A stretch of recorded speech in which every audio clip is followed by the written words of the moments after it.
Hello everyone, it's Wardy and I am finally back with another build order guide. A lot of you have been saying that you want these to return, so I've been gathering some inspiration and hopefully I'm going to be putting these out on a regular basis once again. Don't forget that if you want a written version of the guide and the full build order, you can click the link to the top right side of your screen right now or also down below in the comment section. And don't forget to leave a comment as well, let me know what you think of the guide and let me know what you'd like to see in the future. So today we're going to be looking at a 14-14 opening in ZvZ, which is obviously a very aggressive build, and it gets you a very fast circling speed, and usually you go for very fast baneliness behind it. This is a build which I've been seeing from a couple of players lately. I actually first saw it from Nurture, but I saw it again from Snoop recently, where you actually go for the 14-14 opening, and you don't follow up with the baneliness, but rather with just the circling speed, then pull out of gas. What this allows you to do is it allows you to take a fairly fast hatchery behind your early zergling speed. You get a lot of map control and aggression across the map, and it's all about kind of darting around with the zerglings while actually having quite a fast hatchery back at home, forcing a bit of an overreaction from your opponent and just trying to trade well with only zerglings.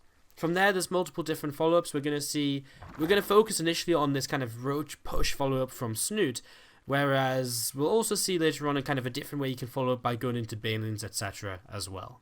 So this build is very good on generally smaller maps, generally maps which 14-14 builds are good on in general. So Leverlac Crest and Central Protocol, where it's a short rush distance oftentimes, and your opponent isn't necessarily going to scout you super early in the game because of the multiple spawning locations. It probably isn't going to work so well on Orbital Shipyard and Just Towers because it relies a lot on just zerglings kind of running by and running into the natural and main and causing trouble. So you're really looking at kind of the smaller maps. Again, Leverlac, Central Protocol, it can work on Lorena too, although your opponent's very likely to be able to see what's going on a lot more easily.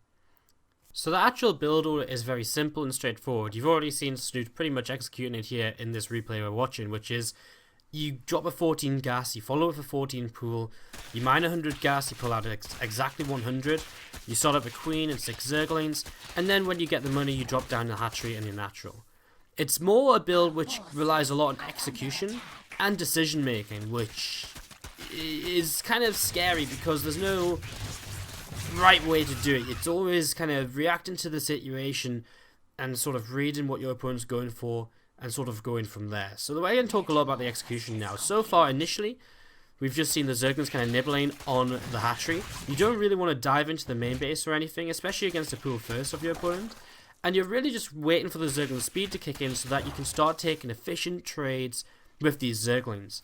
Behind this, you can see Snoot is starting to drone up, so he kind of identifies, okay, in this scenario, my opponent's open pooled first, he has quite a lot of lings on his own, so what I am going to do is I'm just going to focus on droning because I don't think I'm going to get too much more damage done, and I'm just going to kind of focus on utilizing my zergling speed to kind of gain an advantage and to, again, dart in and try and pick off a drone here, pick off a drone there, trade efficiently against the banelings as well. And you can see, again, he's just kind of using that mobility to his advantage, picks off one more drone, and then tries to get another one there at the very end.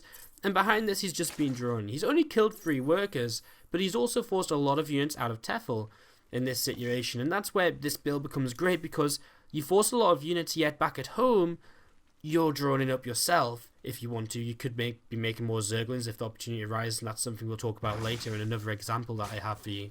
But, you know, he's kind of got a hatchery of his own, and you know, again, it's kind of just like forcing an overreaction. Your opponent sometimes skips zergling speed, get faster banelings up. If they do that, then you kind of dodge around the banelings is the idea. If they do get zergling speed, then you kind of back off a lot sooner. But again, it means that they don't have banelings as fast, so you can kind of pump out lings and keep on trading a little while, and just again add in a single drone here and there. So in this game in particular, I really want to talk about the kind of follow-up Snoot goes for. He says, okay, I've done some damage early, I've asserted map control early because I've got such a faster zergling speed. I'm going to look to use this to my advantage. So he drones up to about 30 workers, and then he drops down the roach run. And behind this, the idea is he's going to go for a big roach push with 9 to 10 roaches. And initially I was actually going to do this build order on Ling, Roach or Lins, but it was such a wide topic, I just thought I'd do it on this kind of specific build and then talk about this while we're doing it. So Ling, Roach or Lins are very powerful because the idea is you get 9 to 10 roaches out, push across the map with them, and then reinforce with pure zergling. And it's so powerful because the roaches hit so quickly, especially on the smaller maps, the roaches hit so quickly, and the Zerglings do such a good job of tanking and making sure that the roaches just don't die. So we're going to see here Snoot even pulling some extra queens across the map because it's a very short rush distance here in horizontal spawns of Low Crest. And just coming across, any extra gas he gets after the initial roaches, he spends on Ravagers because it's all about reinforcing quickly and just having the units there right now. So as you see, as he comes in, his main priority is going to be making sure he doesn't throw his Zerglings away on Banelings. He's going to be looking to take down Spine Crawlers and important units, using the Corrosive Biles to help expedite that process. And again, just moving away from the Banelings and pushing on through. And you're going to see it's something which Tefl hasn't been able to scout. He's had very little map control, and he's just going to straight up die to it because it's just such a strong timing attack that if you're just slightly overdrone before, you just can't do anything about it because your roaches start popping out a couple at a time, and it's not enough anyways, never mind the fact that there's so many Zerglings there. So we're going to look at another example now, which is where Nurture is playing against Bly. It's been the exact same opening so far as we're pointing out on the screen. We're just going to really talk about the execution of the build, which is really an important part. So Bly's opened a bit different to how Tefl did when Tefl played against Snoot just before. And with the hatch first, into gas, into pools. So you can see Bly's going to opt to go for a Baneling Nest before speed. Pretty similar to what Tefl did. The first thing to really mention is that Nurture never goes into the main base, and this is something Snoot didn't do either.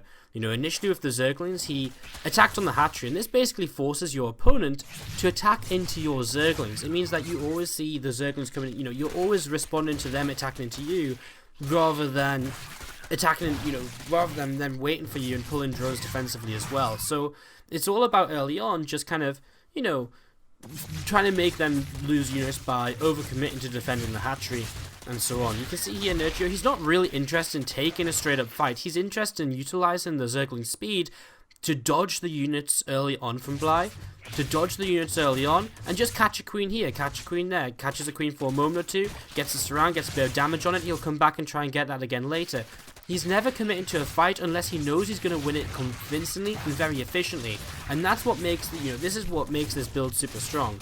Initially, Nurture did pump out a few more Zerglings than, you know, he made a few more Zerglings basically initially, rather than going straight into drones, but now he has started droning a little bit, and we're seeing him get into a very similar position to what Snoot was in against Tefl, where he's actually killed a few more workers, but he also committed to a few more Zerglings, so his drone count is still only 3 workers ahead, and now finally Bly's speed is going to kick in. Nurture doesn't go for a roach-based follow-up, he's actually going to go for more Zerglings of his own. He's started to mine gas again, and he will look to go in towards Banelings instead. So, you know, as with a lot of ZvZ builds, and a lot of builds in any matchup right now, different, or the same opening can lead to very different follow-ups, and, you know, it's the same way, you know, different openings can lead to the same follow-ups. So, in this case, Nurture drops down a Baneling Nest, and it's just to, you know, this example is really just to show you guys, hey, look, this really is a build which you can use. Generally, if you execute it correctly and, you know, do what you're meant to do and be effective with your Zerglings darting by, avoiding Banelings, picking fights, you know, using your speed advantage, then you're always going to get into this position where you're a couple of workers ahead at least. Unless your opponent defends it very well, unless you mess up your micro, as Nurture is about to do here, I think he runs into a couple of Banelings. But, you know, it generally gets you into this position where you're never really behind because you do have a hatchery back at home to fall back on. Even if you are behind, you're going to be a couple of workers behind, but you shouldn't be because the ling speed advantage should be enough to kind of help you out. So, it really is one of these builds where, yeah, it's a lot about execution. It's a lot about just making sure you're taking the right trades and trading properly. But it's a cool little way to open in ZvZ, which can sometimes just get you a win straight away if your opponent isn't expecting it or responds very badly to it. It can also just kind of straight up kind of, you know, just put you into a solid position. And again, it's just a nice way to mix things up and to change up your build order while being a bit aggressive for once in the ZvZ matchup. Or, you know, maybe it's just a cool way to change up your style is what I'm trying to say. So yeah, this game kind of goes on a little bit longer, but you can see Nurture is able to build up an advantage from this build, despite Bly kind of having the early Banelings again, despite the kind of different opening. So that is it for this guide. I hope you guys enjoyed it. It was a bit of a weird one, a bit of a different one, because it wasn't so much the build order as we kind of talked about what you're looking to achieve with it, with the kind of Zerglings running by and stuff like that. But I hope you guys liked it. And again, hopefully we're going to be doing more of these in the very near future. Just keep your eyes out for that. Make sure to hit the subscribe button on the YouTube channel. And don't forget to leave a like on the video if you did like watching it. And do let us know in the comments if you try this out for yourself or what you thought and stuff like that. Or again, if you have any builds you'd like to see me cover in the near future in guides. So for now, thanks very much for watching. And I'll see you all next time. Good luck and have fun on the ladder. Hello there, welcome back to another guide from SC2 Improve. I am Wardy and we're going to be taking you today for a ZvP opening which involves a +1 melee Ling Ravager style of play early on in the game with a moodless transition into towards the mid game. The build is designed to give you a strong mid game and a strong late game transition into ultralisks and other tech.